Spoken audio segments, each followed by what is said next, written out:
Nggak bener juga. Ya iya, mana gelar S1-nya kan gitu. Ayo dong, selebrasi dong. Hargai pencapaian orang sehingga dia memakai gelarnya. Tapi memang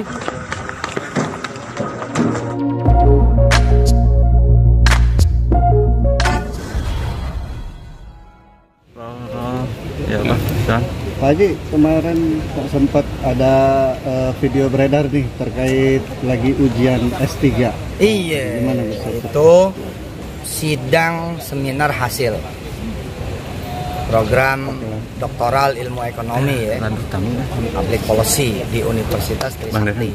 pijitin itu namanya. Alhamdulillah, kita disertasinya udah ujian udah sidang hasil, tinggal nanti sidang tertutup, kemudian terbuka ya. Dan semua proses alhamdulillah dilalui dengan baik dan penuh dengan sukacita, belajar gembira ya. Jadi di 5 tahun terakhir ini saya dengan izin Allah menyelesaikan S2 dan udah di ujung proses S3. Doain mudah-mudahan paralel juga kita berproses menuju nanti profesor, guru besar. Ya kan, nih soal dedikasi, pelayanan, pengabdian, kemudian soal mengajar di kampus. Nah, kita ada kampus kan, Institut Darul Quran. Nah, kita proses semuanya. Artinya, dan ini bukan buat sombong, bukan buat ria, tapi buat jadi contoh juga. Motivasi buat santri, buat anak-anak kandung saya, dan buat siapa yang mau ngambil pelajaran bahwa jangan memusuhi dunia sekolah, dunia kampus, jangan dimusuhin. Jangan mentang-mentang udah jadi pejabat, nggak mau sekolah lagi, nggak mau kuliah lagi, nggak mau belajar lagi. Udah jadi orang kaya, buat apa gue belajar, buat apa gue sekolah, buat apa gue kuliah, jangan. Yang belum selesai, selesailah. Tetap gitu. Udah jadi orang terkenal, udah jadi bintang film, udah jadi artis, udah jadi selebgram, udah jadi tiktokers, ya tetaplah. Jadi ini nyontohin sekalian, memang kebutuhan saya pribadi memang belajar. Konsentrasi S3-nya apa? Ya, public policy di ilmu ekonomi di Universitas Trisakti. Disertasi saya tentang analisis kebijakan pemerintah terkait dengan pengembangan pesantren ya, sebagai salah satu juga pusat pengembangan dan pemberdayaan ekonomi umat. Kan pesantren ini kan perputaran ekonominya dahsyat ya, dahsyat gitu. Misalkan diinisiasi oleh pesantren Gontor dan anak turunannya Gontor, termasuk Darul Quran kan ini juga berkahnya dari Gontor. Ada kegiatan di dunia Gontoriyun ya, di dunia misalkan teman-teman yang pondok modern seperti Darul Quran ini berkah dari Gontor, itu ada istilahnya panggung gembira, ada istilahnya lagi drama arena. Nah itu setiap penyelenggaraannya bisa 300 sampai 1 miliar. Iya loh. Biaya panggung, sound system, lighting gitu kan, dan segala macam tetek bengek. Satu pesantren bisa 300, 400 sampai 1 miliar tergantung size dari pesantren itu. Lah ada 1000 pesantren aja, udah 1 T tuh, ya kan? Ya nggak? Kalau 1 miliar 1 T. Kalau 300 juta berarti 300 miliar. Itu perputaran ekonomi pesantren yang berkontribusi kepada umat. Belum kalau penjengukan, ya kan? Pengantaran dan pemulangan, itu perjalanan orang tua dari berbagai daerah, kayak apa coba, ya kan? Itu ekonomi masyarakat jadi tambah banyak benefitnya, manfaatnya. Itu yang diteliti oleh saya dengan TKP penelitiannya Darul Quran. Yang menggelitik Pak Ustadz sendiri maksudnya sampai mengambil itu, apakah karena memang ada bisa dibilang kekecewaan atau bagaimana? Oh enggak dong, ini biar siar, biar dunia luar tahu pesantren itu nggak kaleng-kaleng gitu. Ya kan, bagaimana pesantren hidupin ekonomi sekitar pesantren. Dahsyat ini. Karyawan-karyawati Darul Quran aja yang di sini ada 1000 lebih, belum santri. Dan 1000 makan siang tersebar di banyak warung-warung penduduk, kosan, kontrakan, ya kan. Kemudian jajan-jajan warung dan lain sebagainya, itu kan kontribusi menghidupkan ekonomi masyarakat sekitar. Nah kalau seluruh dunia pesantren bisa mempublikasikan bagaimana kemanfaatan dia, kita nggak dianggap sepele. nggak cuman pilkada doang dideketin, nggak cuman pilgub doang, ya pilkot, pilpres dideketin, abis itu deh. Enggak dong, pesantren hebat ini. Kalau Ya nggak? kalau untuk target untuk mendapatkan gelar doktornya, Ya itu kan bonus ya. Dan gini, kalau saya sih emang cuman buat gelar loh. Gelar sesuatu yang memang harus kita kejar dong, kan sebagai tujuan juga. Maksudnya bukan gini ya, aku mau kuliah aja, ya kan jadi nggak bener juga. Ya iya, mana gelar S1-nya kan gitu. Ayo dong selebrasi dong. Hargai pencapaian orang sehingga dia memakai gelarnya. Tapi memang jangan buat sombong, nggak boleh. Tapi buat dia enjoy-nya, buat dia dapat happy-nya, lalu semangat hidupnya, saya rasa. Dan itu pengakuan dari pemerintah kok. Ya kan? Ente bisa nggak pakai gelar ente nggak kuliah? Nggak lulus? Nggak bisa. Siapa yang bisa pakai? Yang lulus, yang lu kuliah dan lu lulus. Terus dinyatakan resmi oleh pemerintah. Makanya banyak guru-guru besar palsu digulung. Dokter-dokter palsu digulung. Dokter palsu pun digulung. Walaupun dia jago, dia bisa nyembuhin orang. Tapi dia dokter palsu, nggak boleh. Kan gitu. Nah ini artinya kan ini rekonisi dari pemerintah. Nah rekonisi ini yang sertifikat aja dipajang. Sertifikat dipajang gimana? Hah? Kita ikut nih, ikut Karang Taruna, ikut organisasi apa? Terus selesai dikasih kita penghargaan berupa piagam kepesertaan, dipajang. Masa gelar kagak? Tapi bukan dibuat sombong. Tapi memang apakah setiap maksudnya pemuka agama atau seseorang yang mengetahui ilmu agama itu seharusnya memang sudah punya gelar itu agar ini bukan cuma ini jangan kita bawa kepada soal gelar ya. Ini lebih kepada soal ilmunya. Iya maksudnya. Makanya kan gelar itu bonus. Banyak orang tidak berkualifikasi S1 dalam pengertian dia tidak terdaftar, tidak secara administratif terdaftar, tapi dia lebih daripada S1 banyak. Ada orang yang nggak nyantren tapi kualifikasinya lebih daripada yang nyantren juga banyak. Cuman saya berkepentingan nyontoin itu nih kepada publik seluas-luasnya, jangan sampai kita nganggap enteng dunia pendidikan formal.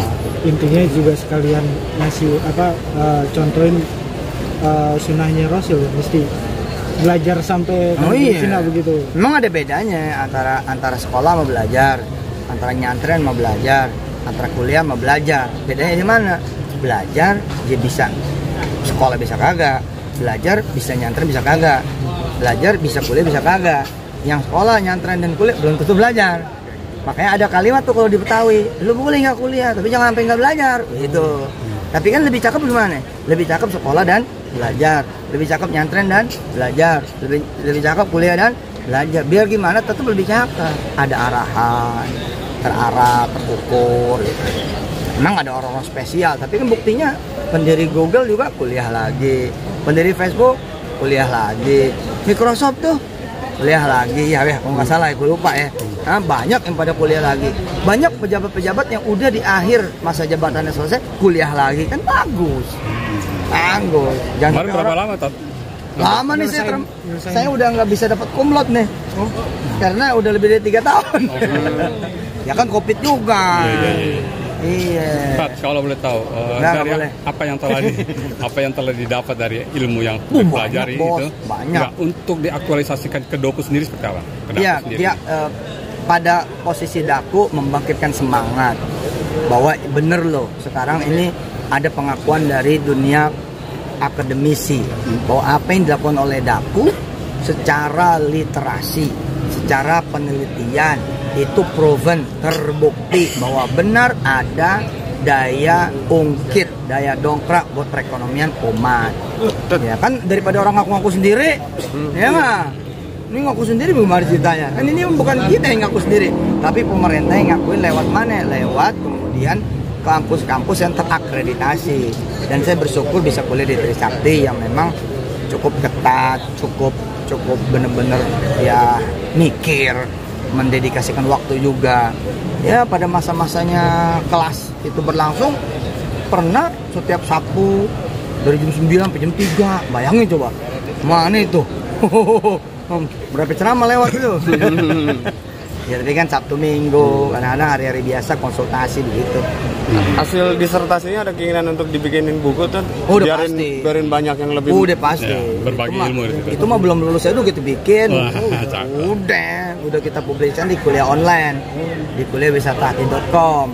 Itu tentang bagaimana memberdayakan masyarakat. Kan masyarakat sekitar kalau kita kasih duit, emang duit kita sebanyak apa?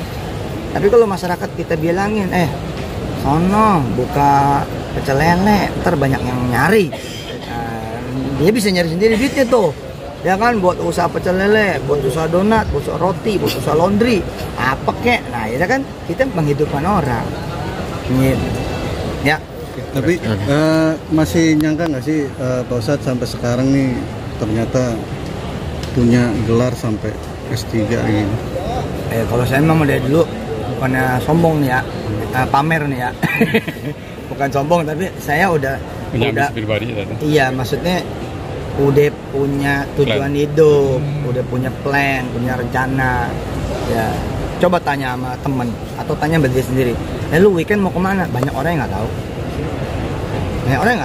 Gue sih belum ada rencana. Nggak boleh. Kita udah mesti punya rencana dalam setahun ngapain aja. Tahun kedua, 3, 4 ngapain aja. Tahun kelima misalkan ketika mau menikah, ketika nikah misalkan. Orang bentar habis nikah gimana? Ya gimana ya, jalanin hidup aja. Ya jangan begitu dong. Ya mesti ada plan. Nah salah satu plannya menyelesaikan S1 udah, S2 udah, kemudian ini S3 nih, mudah-mudahan tahun depan udah bisa wisuda. Kan tinggal sidang tertutup, kemudian terbuka, terus wisuda kan. Nah habis itu secara paralel saya memproses guru besar. Wih, mantap. Ya, profesor ini. Profesor. 2027 nih kalau lancar, udah bisa ini. Insya Allah lah. Kita akan penuhi semuanya, termasuk saya udah mulai belajar nulis Scopus. Bagaimana supaya tembus bisa nulis Scopus. Belajar nulis di Sinta 1 berapa, entar jurnal-jurnal, gitu kan asik. Berarti masuk usia 50 ya, profesor ya? Iya, 51 ya, 2027 ya? Pas 50 lah. 24, 25, 26, 27 48 tambah 4, 52. Iya. Terus usianya sama kayak teman saya. Nyapres deh. Bicara sedikit tentang dunia pendidikan. Kalau boleh tahu masukannya, kemarin kan banyak sekali kita tahu bahwa di pemberitaan murid yang berani lawan guru yang mungkin over seperti itu ya. Terus seperti apa sebagai seorang pendidik juga ya? Yeah. Sebagai pendidik juga Ustadz kan dulu sebagai pendidik. Bismillahirrahmanirrahim, alhamdulillahnya masih banyak murid yang baik. Itu kan 1-2 aja. Iya loh. Berapa jumlah murid kita? Puluhan juta. Berapa jumlah santri kita? Puluhan juta. Ada 1-2 mah kayak pohon aja, ada yang rontok daunnya. Ya sudah, kita benahin barang-barang. Nah, sudah yang ke depan mudah-mudahan ada etika, ada akhlak. Jangan sampai orang tua putus keberkahan buat anaknya gara-gara gurunya ini anak sebel, kesel, marah, nggak redo. Wah, mau jadi apa ya anak? Di tahun yang dibilang milenial dan penuhi dengan gadget ini, apakah benar akhlak itu udah mulai mundur? Enggak, banyak yang masih baik.